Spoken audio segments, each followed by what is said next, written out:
In this video, we are going to see how we can enter a simple sales invoice without even following the complete sales cycle. That means sometimes we don't need to enter any kind of sales quotation order or anything in the background. We just directly enter the sales invoice. And that sometimes happen for the repeated customer where we already know their order, or sometimes for the new customers as well. So here on 25th of January, it says sold shirts to Mr. James Carter, which is a new customer. And we are selling them on credit, but without any sales order. We just directly am selling that. Let's go to Sage. Click on the customers and sales option and click on sales invoice. Since this is a direct sales invoice, we don't need to follow this cycle. Click on new sales invoice. This is a new customer. We need to create a new one, and C600 is the code. Customer name is James Carter. We have just copied and pasted it here. And we don't need to mention any further information. We can enter all of this basic information later on, but that's only thing that you need to adjust. Click on save and close out of here.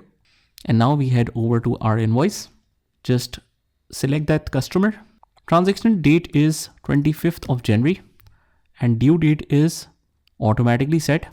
We just enter the invoice number right here. The quantity is 500. Item name is, since we are selling shirts to the customer, select shirts.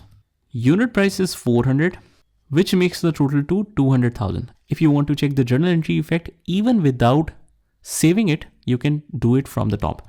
Just go in here, click on journal, and here is the journal entry where the credit is sales and debit is account receivable. And obviously some other accounts are affected as well, like cost of goods sold and inventory. So inventory will be reduced and cost of goods sold will also be affected. So this is how you can do it. Just save it. And if it shows you the customer is over the credit limit, that's because by default, the customer credit limit is too less. You can adjust that in the backend. But right now we can click yes. And that's how we enter the direct sales invoice in Sage. Just try this by yourself and I will see you in the next one.